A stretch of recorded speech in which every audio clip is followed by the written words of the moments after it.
And the abuse continued. I would like this young lady this is her first job, I would like her to do a little homework. Because she said something yesterday that really pissed me off. And that was, she said, there will be no wokeness here. I mean, that's just a little weird. Joining us now with more, incoming White House Press Secretary Karoline Leavitt. Karoline, I'm so thrilled to have you with me.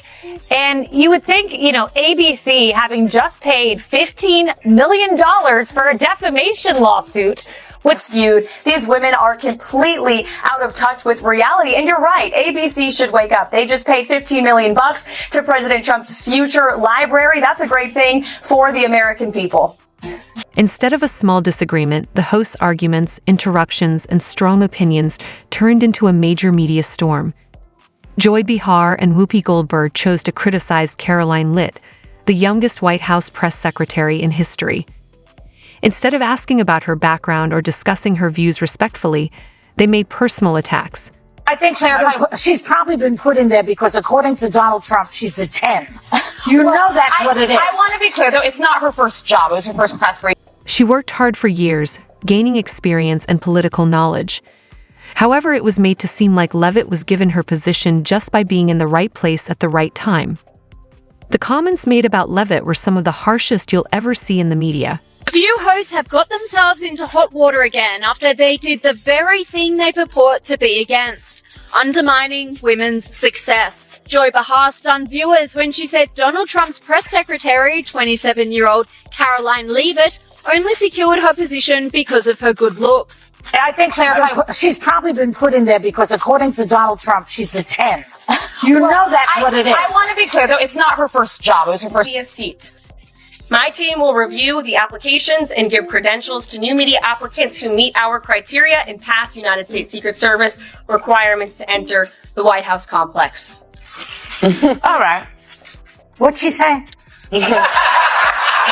She basically said that they were going to give unqualified how boring. Unqualified people jobs. Not so Behind the tedious. Table podcast needs to apply for White House credentials. They'd love having Joy in that room. I got a question. So wait a second. So in other words, instead of Bob Woodward, they want Kim Kardashian? What? I don't get. Whoopi Goldberg, who often joins debates, shared her opinion and told Leavitt that she wouldn't have her position if she wasn't considered woke. The message was clear. They suggested she got the job because of meeting diversity goals, not because of her skills, intelligence, or hard work. A young, successful woman was judged mainly on her appearance in politics by the same people who often speak about supporting women. The irony was hard to ignore. Right now, the set of The View could easily win a trophy for mixed messages. She's probably been put in there because, according to Donald Trump, she's a 10. You know that's what it is. I want to be clear, though, it's not her first job. It was her first press briefing. Social media quickly lit up, with people from both political sides calling out the unfair treatment. The backlash was fast and strong. Many who usually support women in leadership seemed uncomfortable because this woman didn't match their political views. Twitter was full of reactions. Some people were shocked that a show meant to support women had instead criticized them. Others pointed out that if a Republican had said something similar about a liberal woman, their career would have been over before lunchtime. Unequivocally clear about that. And watching this clip, I couldn't help but think how ironic that Whoopi Goldberg and Joy Behar and the rest of the ladies on The View spend their time calling Republicans the conspiracy theorists. But they have been wrong about everything they have said over the last couple of years. They likened President Trump to Hitler. They have mocked him. They have shamed him. They have lied about him consistently on their show. And it was a joy to watch them on November the 6th when they realized that tens of millions of Americans do not listen to the lies that they have spewed. These women are completely out of touch with reality. And you're right, ABC should wake up. They just paid $15 million to President Trump's future library. That's a great thing for the American people. Yeah. I would like this young lady this is her first job, I would like her to do a little homework. Because she said something yesterday that really pissed me off. And that was, she said, there will be no wokeness here. Oh, yeah. Let me explain something to you. Because without that wokeness, you might not have that job. Yeah. Because women were not invited to that table. Women were not invited to many tables in this nation. The reason we fought and busted our behinds to make sure that you didn't have to worry about this. And now to hear you talk about it and to hear anybody talk about the wokeness was put in place for a reason, because black people couldn't get into colleges, because women could not get into the colleges they wanted to go to. This is all women. Yeah. See, this is not black, Asian women. This is all women. Women were not invited to this party. It was a man's world, and we busted our asses to make sure that this... The real surprise was that Leavitt didn't just respond on social media like most people do today. Instead, she took serious action and sued Bihar and Goldberg for defamation, asking for millions of dollars in damages. Behind the scenes, ABC officials were in full panic as the show suddenly turned into a legal crisis. Advertisers usually avoid getting involved in controversies unless it benefits them, and lawsuits can be very costly. Producers were holding emergency meetings, probably wondering how much longer they could manage the growing problems on The View, while the legal team scrambled to figure out what to do. The network knew they had to act fast before the show completely fell apart. She's probably been put in there because, according to Donald Trump, she's a 10. You know that's what it is. I want to be clear, though, it's not her first job. It was her first press briefing. She worked in the previous Trump administration. I'm saying, this is the first time that she's been she may be, but my point is that job would not maybe have been open to her. No, I understand. I just wanted to clarify that. To control the situation, Bihar and Goldberg were told they had to apologize. And not just any apology. It had to be live, serious, and clear, saying they regretted what they said. It probably wasn't something they wanted to do, but it wasn't a suggestion, it was an order. Attacking a woman for her looks or age isn't very progressive. Let's bring in Sky News contributor Kosha Garda. Kosha, particularly that last clip that we played, it was so condescending. The way that she was scolding her as if she was a schoolgirl, suggesting she needed to do her homework. I find it so hypocritical when these so-called, caring, progressive voices just turn so nasty like that.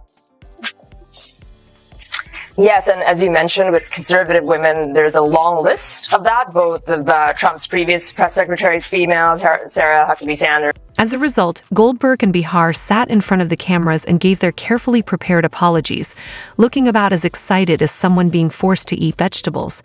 They quietly said they sincerely regretted their comments and any hurt they may have caused. Bihar's voice shook a little. Most people didn't take the apology seriously, but it was still a memorable moment. Goldberg also said they respected Leavitt and all women in politics, though it was clear she didn't seem very happy to be there. Her figures like his campaign manager the first time, Kellyanne Conway, Sarah Palin very famously had to bear the brunt of a lot of this. So people are used to that. I think in their bubble of the audience that The View speaks to, that's probably kind of what the groupthink is. So one defense, I guess, is that she was speaking to her audience. When you take it outside of that bubble the way you are right now, and we all can see what it is. It was also interesting, too, because she was conflating two ideas. This word wokeness didn't look like she really understood what it meant, or certainly the way Karoline Leavitt meant it when she made that statement, and she was conflating it with civil rights and how women didn't have the right to vote or own property and all of that. That has nothing to do with wokeness, which is, of course, about putting people in there because of their immutable characteristics rather than the merit that they... The audience was so unconvinced that you could almost hear them rolling their eyes through the TV screens. Many people on social media also pointed out how fake the apology seemed. Comments flooded in, with some saying the apology was just a legal move to avoid paying a big settlement. Others felt that Bihar and Goldberg looked more worried about getting caught than actually feeling sorry, comparing it to a kid apologizing just to make sure they still get dessert. While I vow to provide the truth from this podium, we ask that all of you in this room hold yourselves to that same standard. We know for a fact there have been lies that have been pushed by many legacy media outlets in this country about this president, about his family, and we will not accept that. We will call you out when we feel that your reporting is wrong or there is misinformation about this White House. Boom. She's got more. I would like to point out to each and every one of you that in 2024, when Joe Biden was in the Oval Office or upstairs in the residence sleeping, I'm not so sure, egg prices increased 65% in this country. Bam. The apology didn't solve anything. In fact, it made things worse and proved what many people had suspected all along. If you didn't fit the expected viewpoint, you were ridiculed. It wasn't about sharing a meaningful story, having an open discussion, or truly supporting women. Now, with the public relations mess and legal trouble on their hands, the show was just trying to stay afloat. To Hitler. They have mocked him, they have shamed him, they have lied about him consistently on their show. And it was a joy to watch them on November the 6th when they realized that tens of millions of Americans do not listen to the lies that they have spewed. These women are completely out of touch with reality. And you're right, ABC should wake up. They just paid $15 million to President Trump's future library. That's a great thing for the American people. It is. You know, I wanted to start with that crazy absurdity because during my tenure as White House press secretary, there was a lot of absurdities coming from the press. I remember one briefing where Elisa Era Griffin, one of the more moderate voices on the panel, reportedly got frustrated with how the situation was handled, and tensions among the hosts were at an all-time high behind the scenes. Sources say she pushed for a genuine, heartfelt apology instead of the robotic one they had already given, but it wasn't happening. She was upset about the whole situation, blaming everyone else but herself, refusing to take responsibility for her own actions. Because of course nothing is ever Joy Bihar's fault. Arlie asked me if Trump was happy that the South lost the Civil War, to which, you could see me, I stopped, I looked at him and said, that is absurd. I mean, you'll deal with these kind of crazy questions from the White House podium. How do you plan to deal with it? Yes, I absolutely will. I feel prepared to do that. I've been facing the media now, speaking on behalf of President Trump on the campaign trail for the past couple of years. And we are expecting the media to be hostile. However, Kaylee, if you do talk to a lot of these reporters off the record, they will tell you they look forward to more press transparency and access. And while we will expose the fake news when they are fake, we will hold them accountable for their lies and smears of President Trump. I can also assure the American people that they are going to be hearing directly from the leader of the free world. And the press likes to hear that too. That's something that has not happened over the past 4 years. We've had an incompetent... Rumors started spreading that ABC was considering drastic measures. The show's ratings were falling, and the network might have to make a tough decision. Bihar was seen as the most likely person to be let go, with some suggesting that either the show needed to change its opinions or some hosts needed to leave. Meanwhile, Karoline Leavitt wasn't backing down. In fact, the criticism only made her more well-known.